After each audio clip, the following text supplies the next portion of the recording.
Peace be upon you, God willing. Today we're going to talk about some verses in chapter 24 entitled The Light. I find this chapter particularly interesting due to the topic and the subject matter and the parables that it shows in regards to light. So the first verse that brings up the concept of light is in 24:35, where it reads, God is the light of the heavens and the earth. The allegory of his light is that of a concave mirror behind a lamp that is placed inside a glass container. The glass container is like a bright pearl-like star. The fuel thereof is supplied from a blessed oil-producing tree that is neither an eastern nor western. Its oil is almost self-radiating, needs no fire to ignite it, light upon light. God guides to his light whoever wills to be guided. God thus cites the parables for people. God is fully aware of all things. So, a lot of interesting subject matter in this one verse. Let's look at some of the content that God describes. So he says, God's light is like a concave mirror behind a pearl-like star. And one of the symbols of modern day Islam is the moon, the crescent moon, and the star. And this is kind of a symbolism to God's light. Now, I might be entirely wrong, but this is the way it's depicted in this verse. And what's interesting is it talks about a fuel thereof is supplied from a blessed oil-producing tree that is neither eastern nor western.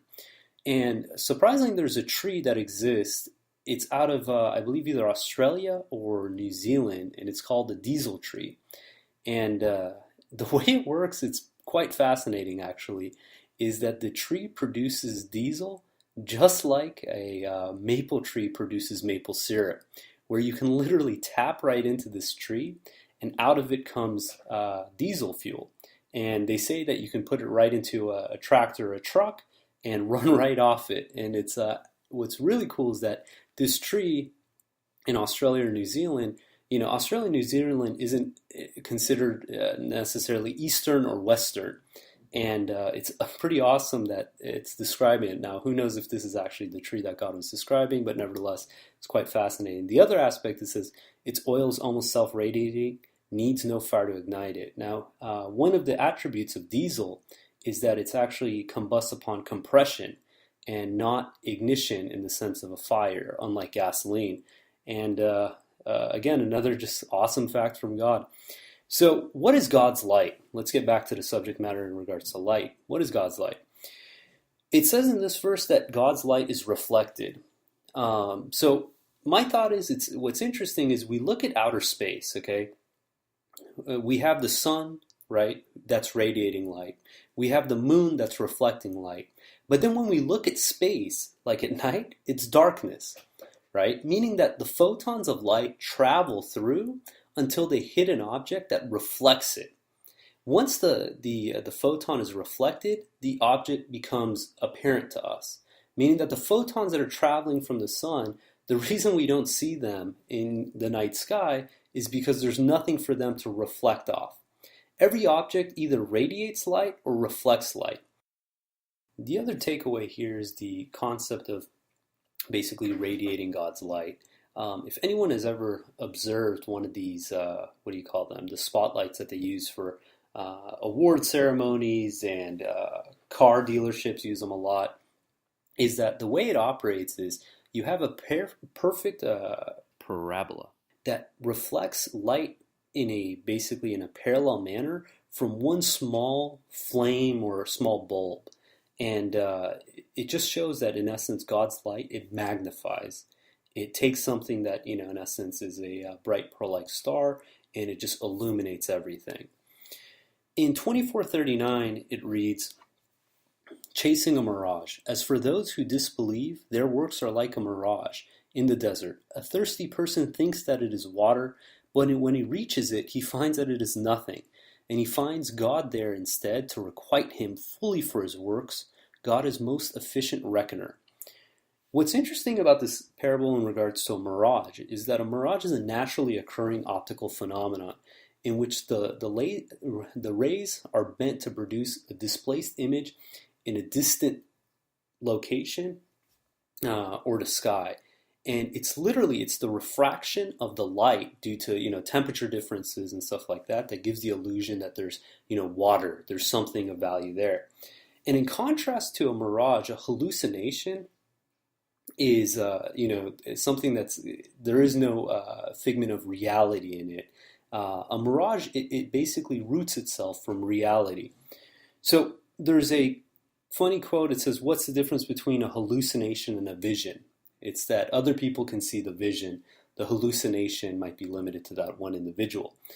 And we see this, and my takeaway from it is that in life, a lot of times people, they're chasing something that they think is what they want.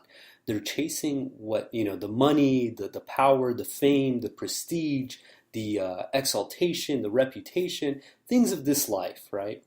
And at the end of the day, they're absolutely meaningless, because this isn't the ends, right? Having the money, having the nice house, the nice car isn't the ends.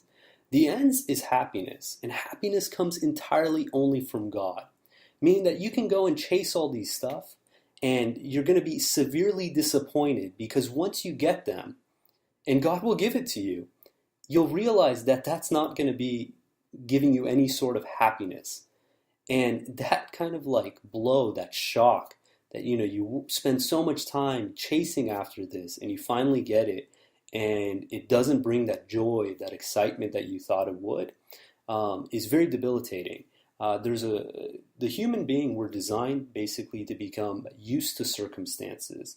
And when we become used to circumstances, a concept known as habituation comes in. Habituation is where we become, again, used to our circumstances, our surrounding. Why is it that we see people in the first world countries, right, who have all the luxuries, all the wealth, that they're the ones who are always the most miserable, that they're, on the verge of, depression, suicide, bipolar disorder. These are first world problems, right?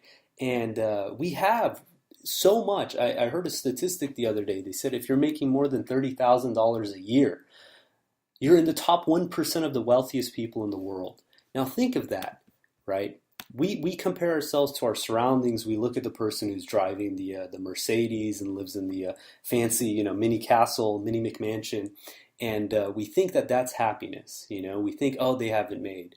But when you compare it to the hereafter, when you compare it to the real life, it's nothing. What we're all after is happiness, true happiness, contentment. And the only way we're going to get that is through God. And that sheer disappointment people get chasing that mirage, when they actually get there and they find that there is nothing, it's something to consider. So in the following verse, it says 24:40, exile from God, total darkness.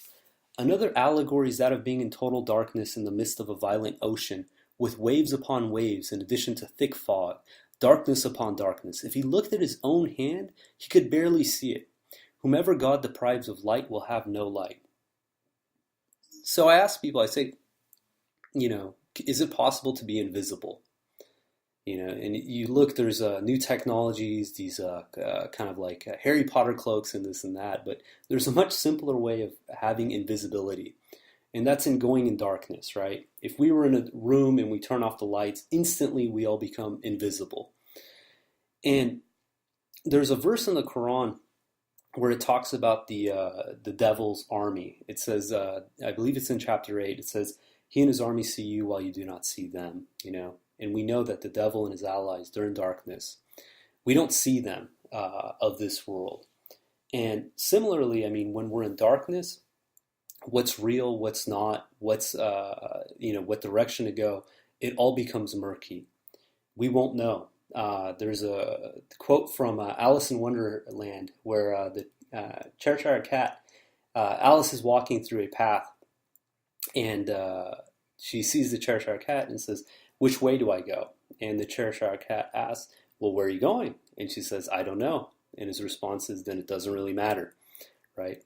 We see people all the time in this life. They're completely oblivious. They're oblivious to why we're here, what our purpose is, and they're in darkness. They have no clue kind of what their purpose is, where we came from, who God is. And they get distracted by, the mirages of this world. And by God's leave, having this message, uh, having the just the clarity of the message in the English language for anyone who wants to be able to read and comprehend is absolutely awesome. And what's ironic too is the contrast of a disbeliever who's in darkness. The trait of the believer is that they reflect, while the disbeliever they don't reflect. And looking at 24:35, the first verse we read, we see that basically God's light reflects, and it reflects off those who believe, while those who disbelieve, they don't reflect God's light. And when we don't reflect God's light, we're in darkness. In 16:69 it reads, "This should be sufficient proof for people who reflect." In 30 verse 8 it reads, "Why do they not reflect on themselves?" Now you think of that. That's a characteristic of a believer, that they look at themselves, they look at the biology, the physiology, they look at the digestive system, the neural system in our minds, and they come to the realization, right, that God created them, that this entity, put so much precision, so much complexity, is all under His control. And the disbeliever, they're completely oblivious to this. They don't think twice. They think we're all a big coincidence, that we just one day, they don't think it's strange that we were born into this world and we're surrounded by technology and an ecosystem and food and water and, the lungs that we use to breathe, the heart that beats our blood. And they think that, oh, this is just a big coincidence. And they're not in awe of the fact that the Creator put this all here for us. So believers have their light radiate in front of them and to the right, while disbelievers ask to absorb some of their light. And this is seen in chapter 57, verse 12 and 13. It reads, "The great triumph. The day will come when you see the believing men and women with their lights radiating ahead of them and to their right. Good news is yours that on that day you will have gardens with flowing streams. You will abide therein forever. This is the great triumph." The worst losers. On that day, the hypocrite men and women will say to those who believed, "Please allow us to absorb some of your light." It will be said, "Go back behind you and seek light." A barrier will be set up between them, whose gate separates mercy on the inner side from retribution on the outer side. And isn't this ironic that even at that point, they still, the disbeliever still wants to absorb, right? They don't want to reflect. They want to take. They don't want to give. One of the characteristics of a believer is that it says they will have marks on their faces. And these marks are the marks of happy faces. Because people who believe in God, they're constantly in a state of awe, they're in a state of appreciation, and this radiates from them. While the disbelievers constantly, they have a chip on their shoulder, they're upset, they're angry, they're displeased. And these are characteristics that we see of the two individuals. And in 24:43, so continuing with chapter 24, it says, "Do you not realize that God drives the clouds, then gathers them together, then piles them on each other? Then you see the rain coming out of them. He sends down from the sky loads of snow to cover whomever He wills, while diverting it from whomever He wills. The brightness of the snow almost blinds the eyes." So another basically parable around light. Now, cumulonimbus, I'm probably mispronouncing that, it's the biggest form of clouds. They're located about 10 kilometers above us. That's about 6 miles. These clouds can hold up to 500,000 tons of water.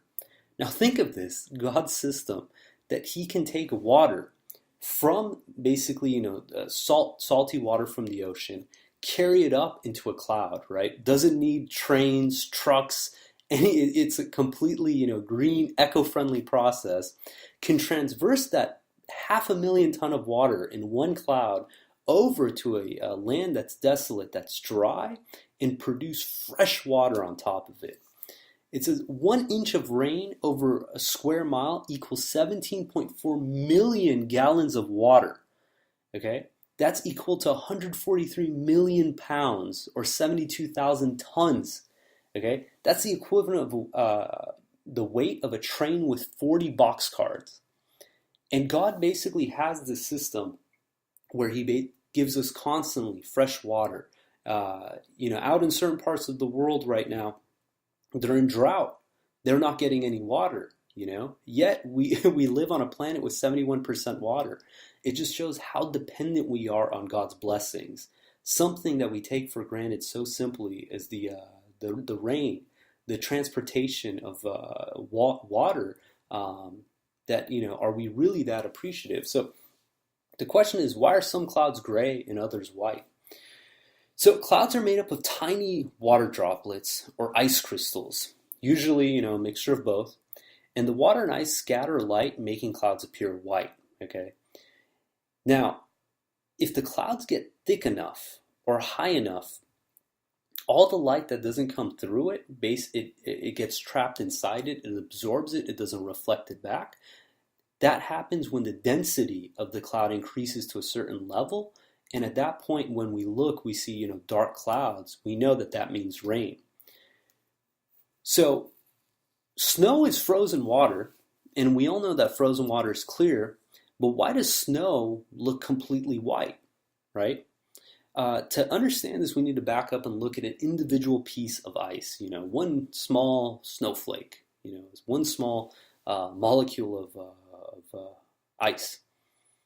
So ice isn't transparent, it's actually translucent. Okay, this means that the photons do not pass right through the material direct, they actually get refracted and basically go out in a different direction than the direction they entered. This happens because the distance between the atoms in the ice molecule are actually, they cut off the wavelength of the light that enters, and the light photon basically interacts with the material and comes out in a different path than the one it entered. And what happens in snow is that, okay, you look, that's, you know, one basically snowflake. That's one molecule in a, you know, smaller than a snowflake. One molecule of ice does this. So what happens is when you have a whole bunch of ice together, you know, we call that snow, and all this light basically is getting refracted inside the snow, it all gets bounced right back. And it blinds the person. That's why, you know, when you go skiing, snowboarding, you wear the goggles, right? It's to block out the light, because otherwise you can sunburn your eyes. And this takes me back to the concept of the believers, right? Because the believers, what we do in essence is we reflect God's light. We reflect God's blessings. We're constantly commemorating God, remembering God, mentioning God, praying to God. And what happens when you put a bunch of believers together is that this actually gets amplified, right? When we worship together, when we pray together, when we commemorate together, we're amplifying God's blessings. And to the disbeliever, this can be blinding. And it sums it up in verses, again, chapter 24, verses 36 through 38. It says, God's guidance is found in houses exalted by God, for his name is commemorated therein, glorifying him therein day and night. People who are not distracted by business or trade from commemorating God, they observe the contact prayer salat and give the obligatory charity zakat, and they are conscious of the day when the minds and eyes will be horrified. God will certainly reward them for their good works and will shower them with his grace.